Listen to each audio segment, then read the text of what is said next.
Well, the translators are gone, and the live stream is waning, which means that if we just listen to my colleague Matthias, the best thing in the world would be to leave it to you, the people.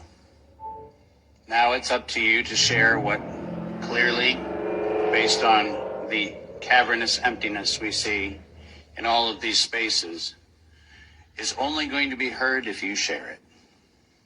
So it feels very appropriate that I should be the one with the quietest voice. But let's let that lion roar, shall we? I'm done talking about COVID, and I'm done talking about SARS-CoV-2, and I'm done for a very simple reason. For 110 years, we, the people of the world, have been lied to. We're a group, a very small number of criminal, industrial conspirators decided to subordinate the entirety of the human population for the purpose of their sinister plans to enrich themselves while impoverishing and killing the rest of humanity. And I'm done being polite. We've long passed polite. When the words acceptable death rate become part of an industrial norm, we have lost the plot of humanity. And that's not my words. Those were the words of the World Health Organization and of Pfizer and of Moderna when they were given the authorization to begin the process of killing human beings in the interest of advancing their goals. Next slide. And I'm also not going to sugarcoat this. This is a criminal cartel. We are acting as though there's some sort of redeemable quality somewhere in some esoteric layer that somehow or another the World Health Organization must have some salutatory benefit. Well, I'm going to tell you, since its formation in the 1940s, the World Health Organization has been nothing more than a criminal cartel that has a sole and singular intent. And I will show you the document that proves what I'm saying. This is not an allegation. This is actually provable by their own words in their own hand. And they use a four-step process to execute every one of their nefarious plans. They begin by planning an exercise, then they go to the business of funding that exercise, then they create the rationale for the thing that they're going to do, and then they deploy and profit from it. And in violation of 15 U.S. Code Section 19, which for those of you listening, coincidentally started with the Clayton Act in the same year that the World Health Organization in the United States, 1913, the same year the World Health Organization's progenitors also started. So I find it fascinating that we passed the Clayton Act in 1913 and we set in motion 110 years ago the criminal conspiracy, which we now call the World Health Organization. 110 years later. And in violation of TIFU, or TEFU, I don't even know how to say it, the TFEU, the treaty allegedly for the functioning of the European Union, which I think needs to now be called the Treaty for the Dysfunctional European Cabal. Article 101 unambiguously lays out the conditions that this was never a public health anything. It was racketeering for the purpose of instilling terror to adapt the behavior of a population. Period. That's what it was. That's what it always was. And we can come up with every theoretical argument we want to make about things, but the problem, even with the theory that we had an outbreak of something, it's falsifiable for the data from Zurich that shows us that in the year of the death pandemic of the globe, life insurance companies paid $30 billion less in claims. Now, if there's a medical professional or a social professional or anybody else who wants to debate that we could develop a virus cunningly that could find out your bank account, your insurance policy statements, and whether you're paid up on your premiums, that's a big ask. It turns out that the data is unambiguous. We did not have a pandemic. We had genocide. And we need to call it what it is. Next slide. When I say we planned it, let's make sure we understand exactly the not so fine print of the fine print. And I want to call your attention first to the right-hand column of this slide. This is the 2011 data that the World Health Organization, the Wellcome Trust, PATH, and the Gates Foundation did on their wonderful worldwide program for a malaria vaccine for children under the age of 6 months of age. And in their clinical trial, it's helpful to point out that they murdered 66 children in the vaccine group, and then cunningly used the term control for a control group in which they murdered 28 children. Now, the reason I said murdered, and the reason why I use that term, is because it's exactly what it was.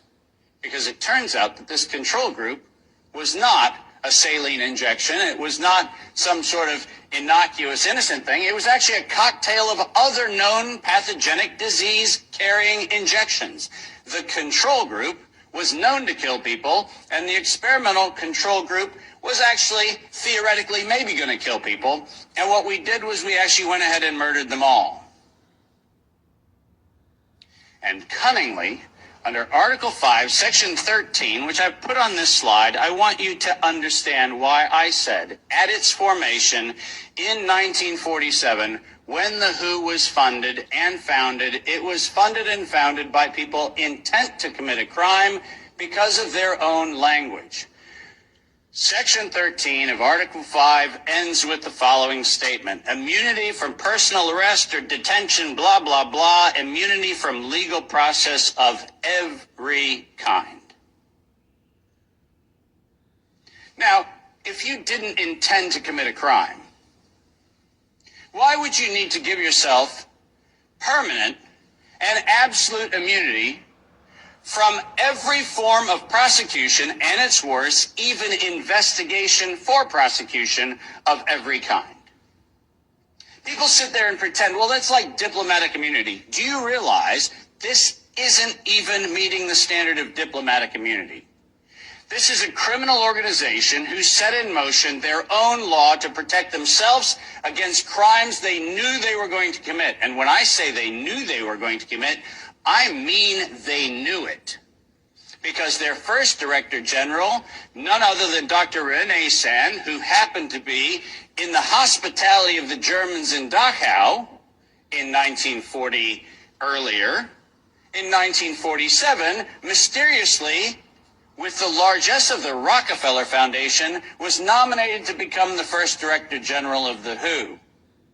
And within 5 short years, René Sand decided to authorize the real purpose of the WHO in writing by then Director General Dr.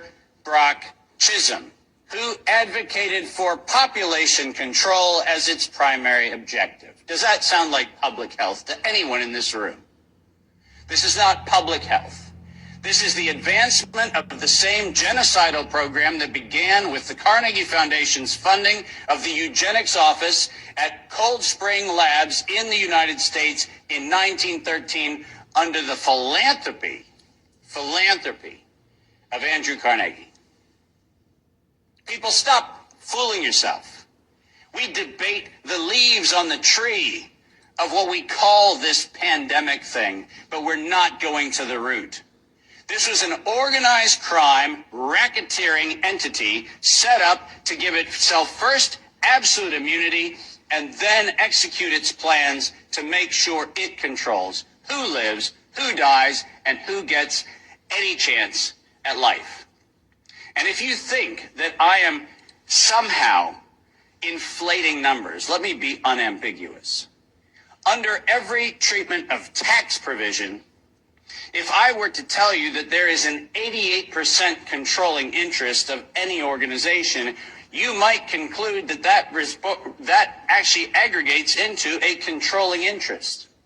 And it turns out that if we look at the foundation donations to the World Health Organization, 88% of those come from a single organization, the Gates Foundation. That constitutes a violation of every competitiveness law in Europe and every competitiveness law in the United States. This is absolutely not only not an independent, charitably funded donation, but more importantly, under the tax laws on both sides of the Atlantic, this constitutes directed donations which specifically are forbidden and do not have any place anywhere in the Charter of the World Health Organization or any of the UN-affiliated organizations. When I say this is a crime, I mean it's a tax crime, a racketeering crime, a money laundering crime, and now the crime of racketeering leading to murder and global terrorism.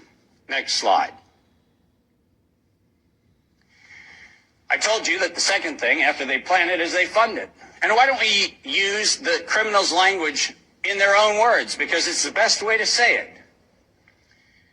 When they actually planned the release of the use of a biologically modified chimera associated with the model derived from coronavirus, they actually said the following: to sustain the funding base beyond the crisis, we need to increase the public understanding for the needful medical countermeasures, such as a pan-influenza or pan-coronavirus vaccine.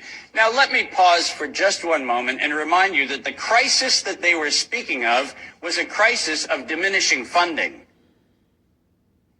There was no health crisis. This was a crisis of their coffers were starting to run dry. That's the crisis. And let's read on. A key driver is the media, and the economics will follow the hype.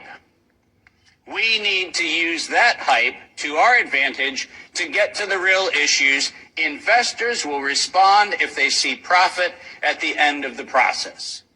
That is officially the statement made by the conspiratorial cabal that by that time was the decade of vaccines put in motion in 2011 by the Global Preparedness Monitoring Board of the World Health Organization, and it was the funding base for Peter Daszak's partnership with the chimeric production of pathogens both in North Carolina and in Wuhan. So don't tell me that we have to do an investigation into where this came from. The criminals have admitted to it in their own words. Next slide. And now we get the fun one that no one in Congress is willing to address, which is the elephant in the room. On October the 21st, 2014, despite the multiple conversations between Senator Rand Paul and Anthony Fauci, where we've been told that Rand Paul has done everything he can to put Fauci on the ropes, he has had in his possession the letter that you see on the left. And it is the letter conveniently on NIAID letterhead sent to the University of North Carolina, Chapel Hill, which unambiguously states that during the gain-of-function moratorium, which, by the way, if we use the word moratorium, feels like that means you're supposed to stop. Why don't we go ahead and look at two pieces of this letter. First, the second bullet under Project One, which, by the way, was not part of the original grant. This was to look at the novel functions of the virus pathogenesis in vivo. You know what that means? In living systems. The grant was supposed to be clinical simulations and models, but this grant was modified with this letter to say we were going to authorize gain-of-function research during the moratorium in living systems. And then we love the last paragraph of this letter, which conveniently says, as your grant is currently funded, this pause is voluntary. How many times have you met a voluntary moratorium? And the best part about it is that if we look at the very last line, or continue to conduct the applicable gain-of-function research until the end of the currently active budget period. But here comes the problem. You know who is supplying the budget? An indefinite term, unlimited amount contract from DARPA and from NIH. Isn't it convenient to have a perpetually funded project that needs to stop when the money runs out, when you find out that there is no point where the money runs out because there is no end to the thing that has no end? And lest you think that I'm making an allegation, which I'm not, I'm making an accusation. Let's be clear. And there's a big difference. I'm not alleging anything. They actually went to the trouble of telling us that it was going